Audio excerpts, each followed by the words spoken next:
All right, so we are in our Super Kids book, page 22 and 23. We're going to look at the pictures of Etta Betta, the new super noodle, and circle all of the things that she's doing that starts like with a J or J.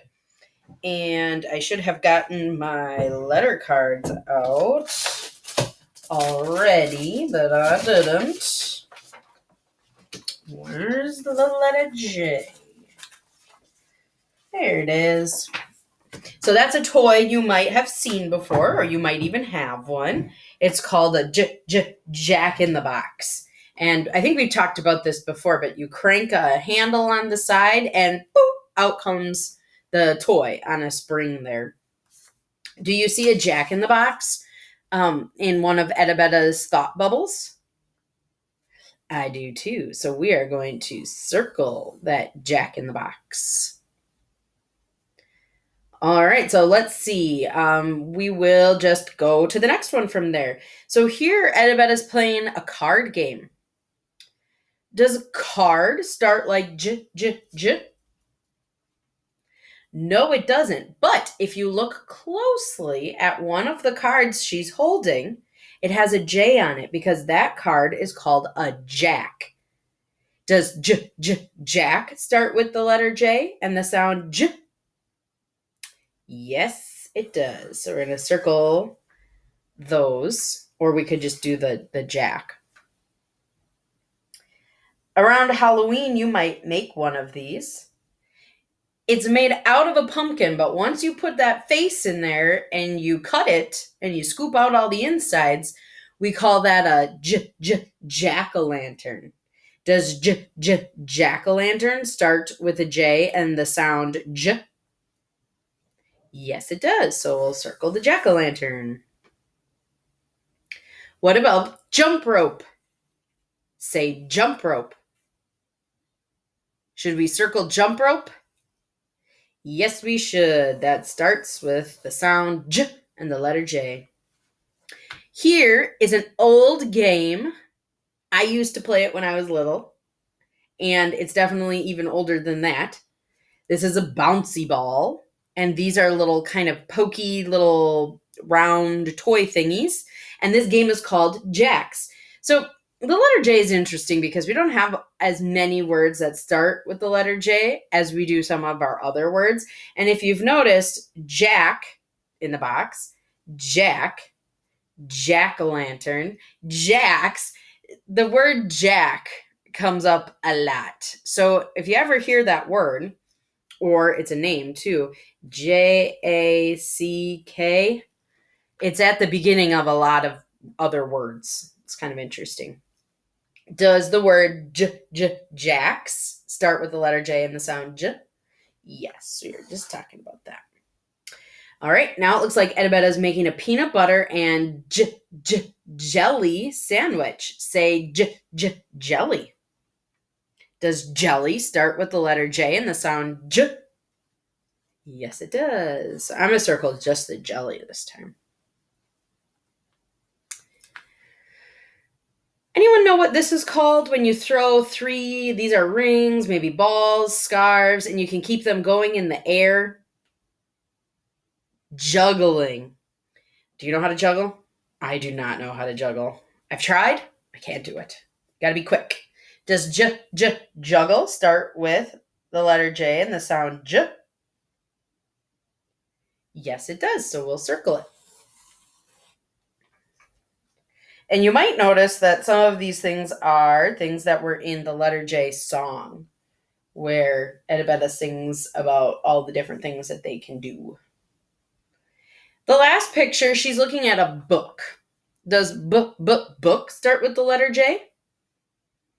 No. The book has a title. It's called Fun Tricks. Fun Tricks. Do those words start with the letter J? No. We might also call this a joke book. Do you ever tell jokes? Like, why did the chicken cross the road? Or knock, knock. And then another person says, who's there? Those are called jokes. And that's what's inside of this book called Fun Tricks. So jokes starts with the letter J and the sound J. All right, so now that we've found all of the J words and the J sounds, we're going to trace the uppercase and the lowercase J. But let's look at our card here to see where we should start and which direction we should go.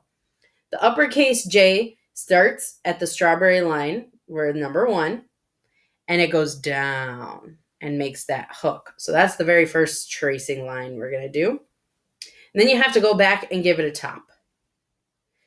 Sometimes you'll see an uppercase J that does not have this top.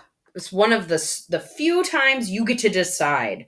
It looks like our Super Kids book is putting the top on there, but I often write it with just a J like that. And then our lowercase J starts at the yellow line and makes a straight line down with a hook. And it gets to go past the chocolate line. This is one of the few letters that gets to go way past the chocolate. And then our second mark is the dot on top. So J isn't too tricky. And that's good news because we're going to practice writing it right over here on our handwriting. So trace first, and then you get to do it on your own. Uppercase J starts at the strawberry line, straight line down, and a hook or round part at the chocolate. Does the uppercase J go past the chocolate line? No, it does not. Oops, a daisy.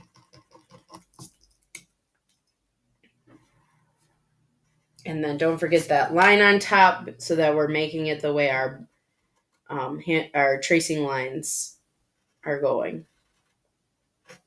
Ooh, I think I could fix that one a little bit. Got a few more to trace, and then I get to make my own. And remember, if I'm going too fast, you should pause the video so that you can catch up. Start at the black dot, go straight down, and once you get close to the bottom, start that curve, and then give it a top.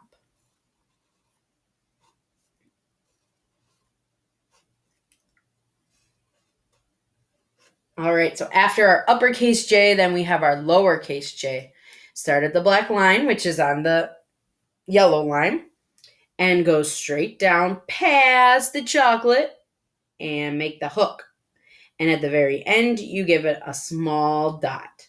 Not a big circle, not a dot that's attached to this part, a dot that floats.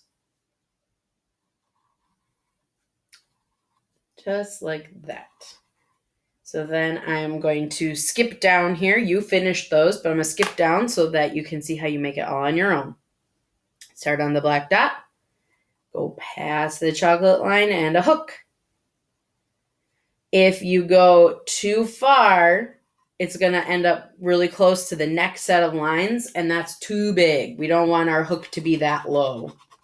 We want our hook to most times we don't want things floating around, but here we kind of want it just hanging in between the space of the line and the next line down. All right, so then you're going to do uppercase and lowercase together, or capital and lowercase, capital and lowercase, and you finish that up. And then we have a sentence to write at the bottom. So I'm going to start. You can pause the video if you would like to finish this up. Some people probably want to just watch me do the whole thing and then they do the whole thing. It's really up to you. You can stop the video wherever you need to. And so now I'm going to chop the sounds as I write them for this sentence. J, a, k. And remember the C and the K, when they're together, they just make one k. Jack and Jack and J, ill, Jack and Jill, J,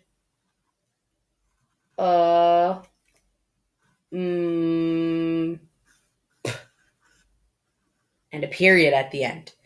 Jack and Jill jump.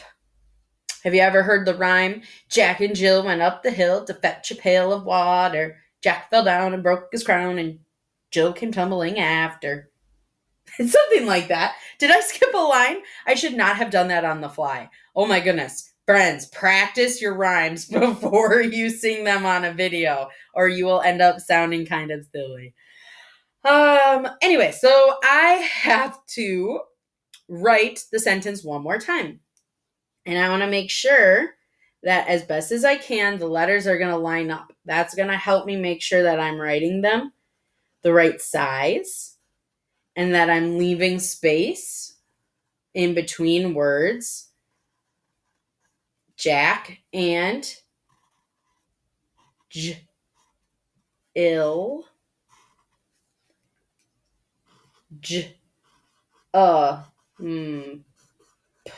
And then read it one more time so you can read it nice and smooth without any chopping.